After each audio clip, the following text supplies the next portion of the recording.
આજ રોજ તારીખ 15 જાન્યુઆરી 2026ના જૂનાગઢ કાળવા ચોકમાં આવેલ આંબેડકર ચોકમાં 70મી જન્મ જયંતિ સુપ્રીમો માયાવતી બહેનની ઉજવવામાં આવી છે, જેમાં બહુજન સમાજ પાર્ટીના હોદ્દેદારો ડોક્ટર માકડિયા સાહેબ, દેવેન વાણવી સાહેબ, નિખિલ ચૌહાણ તથા તમામ જિલ્લાના પ્રમુખશ્રીઓ હાજરીમાં જન્મદિવસની શુભકામના પાઠવી. અહેવાલ વલ્લભભાઈ પરમાર, સનાતન ન્યૂ નેટવર્ક, જૂનાગઢ. મો 9726514443.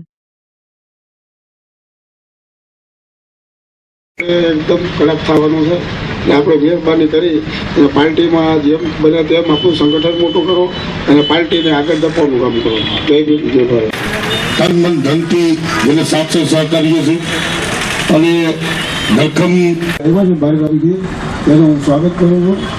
અને જે આપણા મંચ ઉપર બેઠેલા જેટલા પણ બેઠા છે દેવનભાઈ કે આજના પ્રસંગે બે શબ્દ બેન કુમારી માયાવતીના જન્મદિવસ નિમિત્તે અયુબ ખાન દરબાર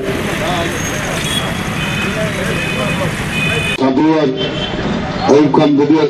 હવે આપણી વચ્ચે એવા જ માહોશ અને વર્ષોથી જેને બહુજન સમાજ પાર્ટીને એમ કહ્યું કે માન્યવર કાંસીરામ સાહેબ સુધી સાહેબ હાજર છે, ભાવનગરથી દિનેશભાઈ રાઠોડ સાહેબ, બોટાદથી કાંતિભાઈ મકવાણા સાહેબ, આ બધાનું આપણે અને આ જે કાર્યક્રમનું સંચાલન કરી રહ્યા છે યુવા નેતા, ધરખમ નેતા, આમ તો મારો વિદ્યાર્થી છે પણ ધન્યવાદને પાત્ર છે ખ્યાલ આવ્યો એ નિખિલ ચૌહાણનું પણ આપણે તાળીઓથી અભિવાદન કરીએ, સ્વાગત કરીએ છીએ. શબ્દોથી આપણે એમનું મંચ ઉપર જે આપણા મહાસચિવ પ્રભારી બેઠા છે ડૉક્ટર જયંતિભાઈ માકડિયા સાહેબ, દેવનભાઈ વાણવી સાહેબ, એમનું આપણે સ્વાગત કરીએ તાળીઓ. બરાબર.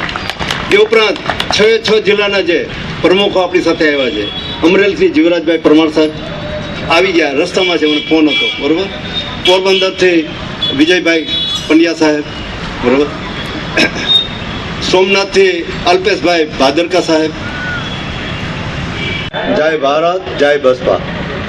આજે આપણે બસપા સુપ્રીમો બહેન માયાવતીજીનો 70મો જન્મદિવસ, જે આપણે આખા રાષ્ટ્રમાં વર્ષોથી જન કલ્યાણકારી દિવસ તરીકે ઉજવીએ છીએ. ગઈ પૂર્વ સંધ્યાએ અમે પોરબંદરમાં પણ સરકારી દવાખાનાઓમાં ફળો અને બિસ્કુટનું વિતરણ કર્યું. બરાબર. આજે અમે સીધા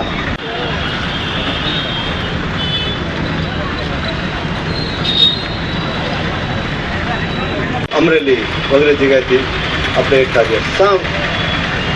આજે બેનજીનો જન્મદિવસ છે. વિનંતી કરું કે આજના પ્રસંગના મહેમાનો અને જે પણ પદાધિકારીઓ, કાર્યકર્તા મિત્રો ઉપસ્થિત રહ્યા છે એના આદિ રાઠોડ સાહેબ.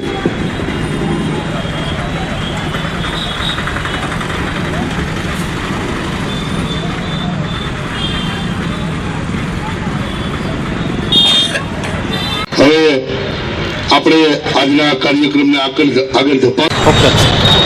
મારું નામ ડૉક્ટર જયંતિ માકડિયા, બહુજન સમાજ પાર્ટી ગુજરાત પ્રદેશ મહામંત્રી અને જોઈન્ટ કોર્ડિનેટર.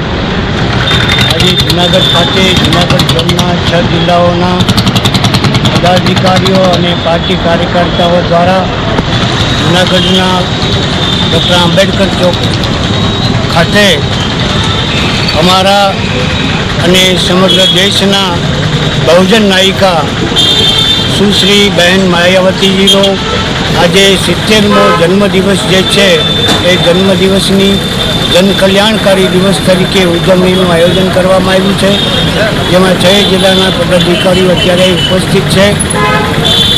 સૌરાષ્ટ્રમાં અને ગુજરાતમાં આવનારા સમયમાં આવનારી ચૂંટણીઓમાં બહુજન સમાજ પાર્ટીએ એક વિશેષ પ્રકારે કાઠું કાઢી અને આ બહુજન સમાજને હુકમરાન સમાજ બનાવવા માટે કઈ રીતે આપણે આગળ વધી શકીશું એની પણ રણનીતિ આજે અહીંયા બની રહી છે.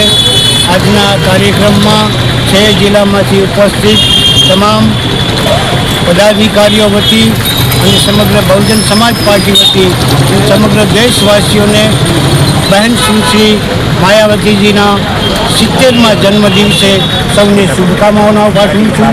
જય ભીમ, જય ભારત. હું બહુજન સમાજ પાર્ટીના પ્રદેશ મહાસચિવ દેવેનભાઈ વાણવી અને આજે બહેન કુમારી માયાવતીજીનો 70મો જન્મદિવસ અને એ જન્મદિવસ જનકલ્યાણકારી દિવસ તરીકે ઉજવાય છે. જ્યારે સમગ્ર ભારતમાં ત્યારે જૂનાગઢ ઝોન દ્વારા આ કાર્યક્રમનું આયોજન કરવામાં આવેલ છે. બહેન કુમારી માયાવતીજીના શાસનકાળ દરમિયાનના કાર્યો અને લોકો સુધી જન સુધી પહોંચાડવા માટે અને એમની કલ્યાણકારી જે યોજનાઓ છે એ કલ્યાણકારી નીતિઓ છે એ નીતિઓ જન સુધી પહોંચે એના માટે આ કાર્યક્રમનું આયોજન કરવામાં આવેલું છે. દરેક જિલ્લામાંથી 6 જિલ્લામાંથી આપણા પ્રતિનિધિઓ અહીંયા ઉપસ્થિત છે અને સમગ્ર પ્રતિનિધિઓ વચ્ચે આગામી સમયમાં ગામમાં જઈને ગામડે જઈને કઈ રીતે લોકોને તૈયાર કરવાના થશે એનું આયોજન પણ અહીંયાથી કરવામાં આવેલ છે. જય ભીમ, જય ભારત. જૂનાગઢમાં હીરાદીપ ચેરિટેબલ ટ્રસ્ટ દ્વારા ઉત્તરાયણ નિમિત્તે પતંગના દોરથી ઘાયલ થયેલા પક્ષીઓની સારવાર માટેને કેમ્પ કામધેનુ યુનિવર્સિટીના સહયોગથી રાખવામાં આવે છે. આ અંગે શીતલ જોશીએ વધુ વિગતવાર માહિતી આપી હતી.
ઓકે. હું શીતલ જોશી, હીરાદીપ ચેરિટેબલ ટ્રસ્ટ. અમે દર વર્ષે અહીંયા ઘાયલ પશુ પક્ષીઓ માટે ડૉક્ટરની કામધેનુ યુનિવર્સિટીમાંથી ડૉક્ટરોની ટીમ બોલાવીએ છીએ અને 3 જગ્યાએ આ કેમ્પ રાખીએ છીએ પક્ષીઓની સારવાર માટે. અને આમાં પશુ પણ આવે છે જે પતંગના દોરાથી ઘાયલ થયેલા હોય છે અથવા વાહન હડફટે હોય છે એ પણ આવે છે આમાં પશુઓ અને અમારી આગળ કમ્પ્લેન. એટલે અમે અમારી આ ડૉક્ટરોની ટીમ જઈ અને સારવાર કરે છે અને પક્ષીઓને ઘાયલ થયા હોય તેને અહીંયા લઈ આવી અમે સારવાર કરીએ છીએ અને અમારી આ સેવાકીય પ્રવૃત્તિ છે.